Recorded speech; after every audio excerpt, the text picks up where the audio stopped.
Alright guys, I hope you're all doing well because I'm excited for this one today. A big brown box just arrived on my doorstep today and it is packed with possibilities because it contains the new Player One Poseidon-C Pro camera, and I am extremely excited for this one. So in just a moment we're going to go ahead and take a look at an unboxing and first impressions of this thing. I've not actually seen it yet, so this is going to be as much a surprise to me as it is to anybody else. And yeah, I think once we've done that and taken a look at all the included accessories and had a look at the general fit and finish of the camera, which I'm expecting to be very high quality indeed, we're then going to go ahead and perform some bench tests and take a look at maybe power consumption at certain cooling levels, what frame rates can be achieved, and also maybe the dark current performance. So take a look at some dark frames, and then in the next videos coming up and going forward for quite some time, I imagine you're going to see lots more content from this thing. So if this is something that interests you guys, let's get stuck in. Okay, so as you can probably see, we've got the camera right here on the left. We're going to take a look at that box in just a moment. But also another thing arrived today, part of the package that Player One are offering, including the filter drawer and the off-axis guider. The off-axis guiders were out of stock, so they just went ahead and shipped this with just the filter drawer on the camera today for me to take a look at. And we are going to be opening this up also and having a good look inside of that. But first of all, let's take a look at the camera. So if we just put that off screen for a moment, you can see there we've got a beautiful full colored box with this nice gold branding on the Player One logo. Looks fantastic, really nice feel. No dents and marks or anything as you would expect. Nothing on the bottom right there. I will say it was extremely well packaged. So the exterior box had clearly had just a little bit of a mark on the corner, but nothing inside could have possibly moved around because it was really well packed in. I like the look of this thing, this case that came with the camera. I'll just put that there one moment while we take a look at the included accessory pack. So looks like we've got really nice high quality braided USB-C to A right there. Another cable, this is a USB-C to C link cable. Again, this feels like it's braided. I'll open that up off camera and take another look. And it looks like a long USB-C to B. I'm sorry if I'm getting these the wrong way around, but this is another braided cable and it looks like it's of a good length. That's probably the one that's going to be most useful in most cases. And that, aside from the Allen key and some screws, more on that probably in a future video. I've got something planned for that, a video demonstrating how to put the whole thing together, because they've got their own mechanism for ensuring everything aligns and goes together nice and square, which I think is really smart. We are going to touch upon that a little bit further in some more future videos, so I'll just move this off the camera right now and we can take a look at this thing. So this is a lovely, don't know if you can really hear on camera there, but that's a very hard case. I think that'd protect your camera in just about all situations, short of throwing it down a mountainside or something. Nice zip right there. Now there we go. All right, so it all comes lined, nothing can get scratched. That's good to see. As is standard now with the Player One cameras, the dust bulb, that's nice. I think on this side, yep, this is the large adjustable Velcro strap. So I assume this is for cable management, making sure things can't so easily get snagged or caught or pulled. That's really nice to see, actually. It's one of those things I buy myself normally, separate to this, but it's just, I know it's a little thing, but to see it included just means they gave it some extra thought, I think. I'll just open this up now, let's see what we've got. So an M48 female to M48 male 17.5mm adapter, if we can focus right there. I'll just unscrew this. It looks like screwed into the back of that are some further adapters. If I can just perhaps undo this.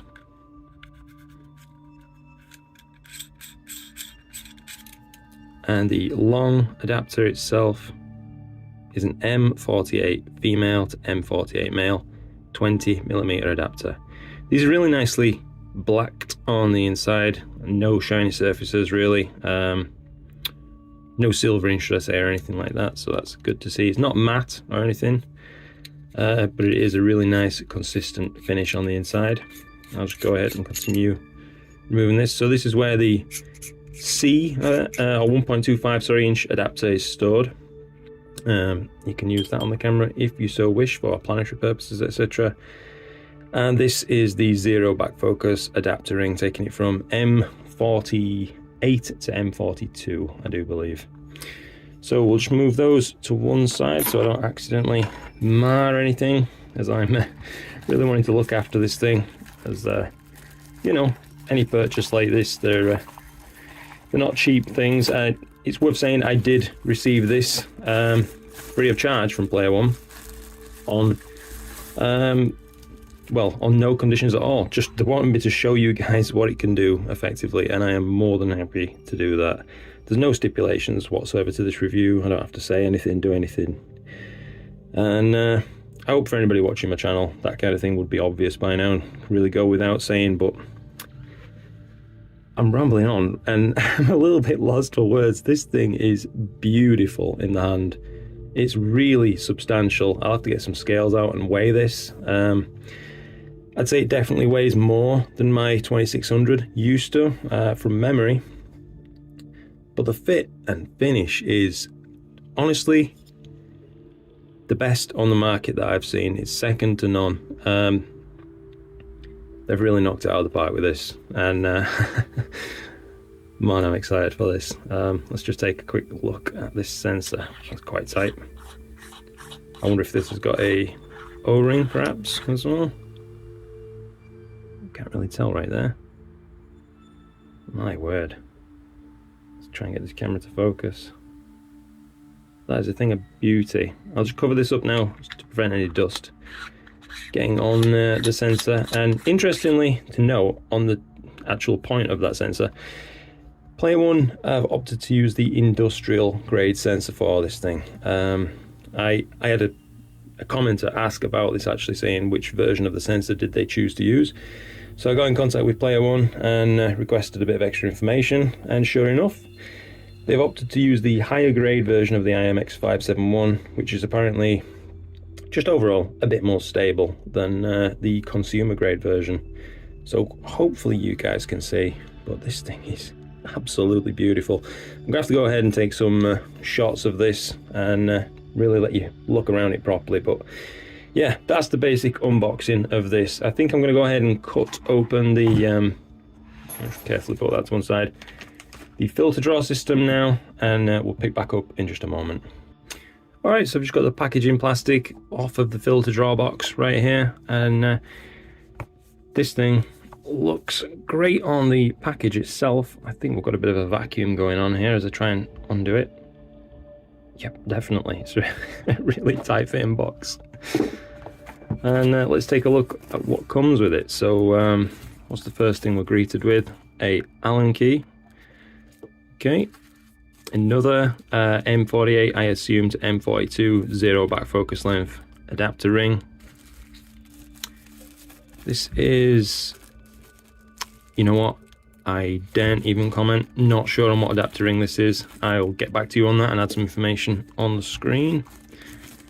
Yet another. They've really gone to town with adapters on this thing. It's good to see. Here is a nose piece, I can only assume. Just take a quick look. That certainly is a nose piece, and a high quality one at that. Right down to the printing of the lettering, you know what I mean? Everything just looks nice, I have to say. I'm not usually someone who's dead easy impressed with things like this.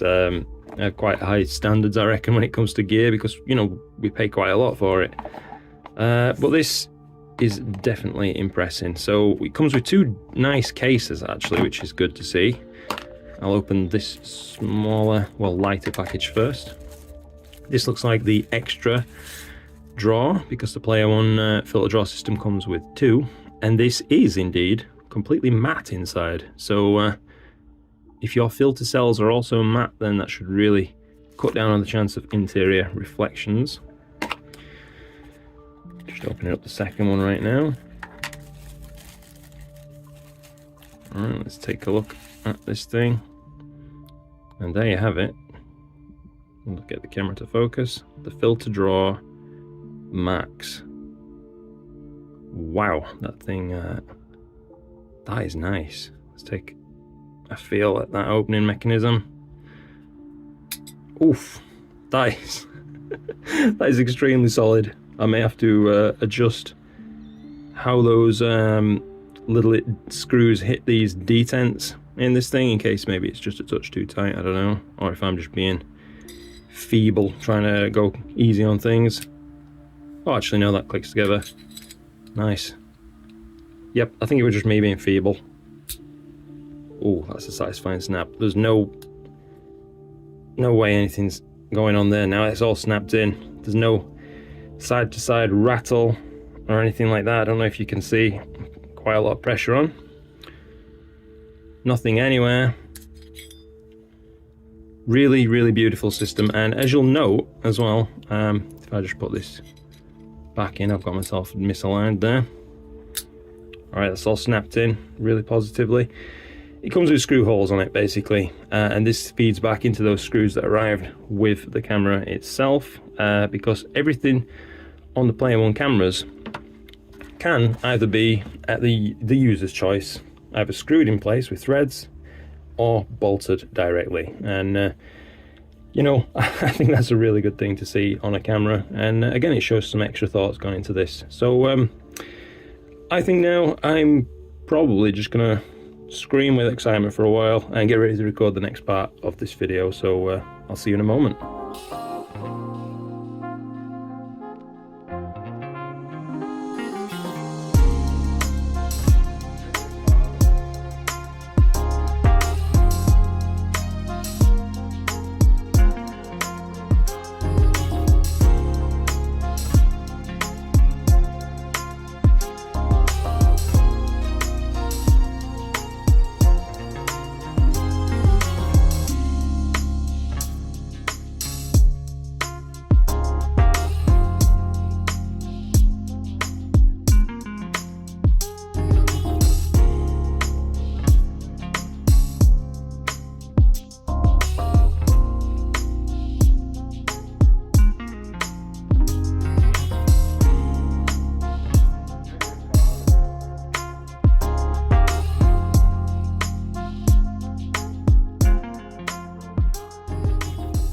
Alright guys, so I've been playing around for a while now, figuring out everything that I can possibly find out to share with you guys. So I've done a few tests on the cooling. I'm going to play those clips for you after this particular little segment right here. And apologies in advance for the quite poor audio on them, but I figured recording with my phone at that point was the absolute best way to demonstrate exactly what I was doing without things getting confusing. You'll understand in just a moment. But aside from that, I'm happy to say that everything's up and running and ready for the next clear night, and I'm ready myself. I'm actually buzzing with excitement for it. I can't wait to get this thing tested properly. I did uncover a small bug, I think, which I have reported to Player One at this point, so we'll see where that goes. What that was basically, and I'm going to demonstrate that for you in just a moment too, but the native driver implementation, it all works normally, like you can set frames off and download them and all that stuff, that's absolutely fine, but the cooler, you can't seem to turn it on with the native drivers, so that's a bit of an odd one. But luckily, Ascom works absolutely fine, so go Ascom to the rescue. So I expect that's just a small driver issue that will be ironed out potentially before this video even gets released, but all the same, I figured, you know, it happened, why not mention it and be completely transparent. So yeah, that's pretty much all I've got to share with you right now, so I'm going to roll those other clips and then I think we're going to wrap things up. Alright guys, so my first test is set up now, and as you can see I've got Nina open, that's what I'm using right now, and I just thought I'd record the screen because I've got something else to show you. But right now it's holding at 18% cooler power and maintaining minus 9.8 degrees out of a target of minus 10. It didn't take long to get there, I would say. 2 minutes or so. Currently outside in the observatory side, it is 10.1 degrees, 85% humidity. You can just see the camera on the end of the RASA right there. And I've got it connected up to a power bank on purpose so I can actually monitor the power output. So as you can see, it's taking 11 watts currently to maintain that temperature. 11 to 12 is basically where it's cycling back and forth at. So that's not bad at all. That's a 20-degree delta from ambient for only 11 watts of output and 18% cooler power. Alright guys, got the next update for you here. So as you can see, I've asked now for -20 to be maintained. It's taking now 59% cooler power rather than 18 or 19%, which it was using to maintain -10. Last time, it probably took about 4 minutes, I'd say, to really stabilize at -20. So as you can see, out in the observatory, 10.5 degrees ambient. The camera's still on the end of the RASA, and the power consumption right now is 21. I think with 22 when I just clicked it on a second ago. So 22 watts also to maintain a -30 degree temperature delta from ambient. Alright guys, so as I mentioned, I found that little bug and I'm going to demonstrate it for you right now. So we're just in Nina. It's kind of just the exact same thing in SharpCap, only SharpCap doesn't seem to have cooling controls for the native driver just yet. We'll see. That again should just be fixed with an update for SharpCap. I imagine they'd need to add it to their user interface. But anyway, here we are. I'm rambling once again. The Poseidon-C Pro, this is the, what's the word now? The native driver. And as you can see, you've got cooling controls, as you would expect, over to the side. The button is there, but inactive. So usually when you'd click this, it'd turn to like a cross and it'd let you know that it's starting to cool. It's become active, and as you can see, currently nothing happens. You can still take frames and everything else, it's just that doesn't work and the warming doesn't work. And I can't see a control for the window heater either that's been included on this camera. So these are things, you know. Obviously, it's a brand new product. These are all going to get ironed out. I have every confidence. But I'll just show you now with the ASCOM driver that you do have full control still over the camera if you do opt to buy one. So as you can see, I'm connected to this Poseidon-C Pro right there. I've got it in low gain mode. There is other preset gain modes available for you. And just on the second tab along there, cooler, lens heater, and you've got sliders for all of these. Just OK that and connect up in Nina, and now that same button that was giving us issues before, if I just tick it, you can see straight away it's going to actually start to cool this thing down. And yeah, there you go. That's a little bug I uncovered, and I thought it was worth covering. So there you have it. Alright then guys, so there you have it. You can see that the camera is up and running, cooling properly, everything's working, and we are ready to go officially. I can't wait to get this thing out under the stars, and I hope that you're interested in seeing it too, because I really have high hopes for this thing. I think it's the best implementation of a 2600 I've seen. The fit and finish on the thing is incredible. You'd really have to get it. I know it sounds crazy saying this, but you'd have to get it in your own hands to really see what I'm talking about. It's the little details such as chamfered edges, even on the fan grill and things like that just make it feel so premium. Anyway, obviously I'm a fan, and I'm just telling you it as I see it. As I've said earlier in the video, I'm under no obligations to say anything about this camera. All I'm gonna do is just show you it in use and tell you anything I find out about it, good or bad. So luckily it's all been 99% good so far, I would say, aside from that minor driver issue. So we're going to leave it at that now, basically, and I'm going to very eagerly await the next clear night. So until then, I'd just like to say, as always, thank you so much to everybody for watching my videos, all the people giving your support. Genuinely, I do appreciate each and every single one of you out there, and I mean it. So as always, thanks so much for watching my videos. I hope that you found this one interesting. If this is a camera that you're maybe thinking about yourself. And hey, you know, there's going to be lots more content coming with it. So if you're still on the fence, just stay up there for now and see how things progress. So I look forward to seeing you in the next one. And until then, just look after yourselves and hopefully clear skies.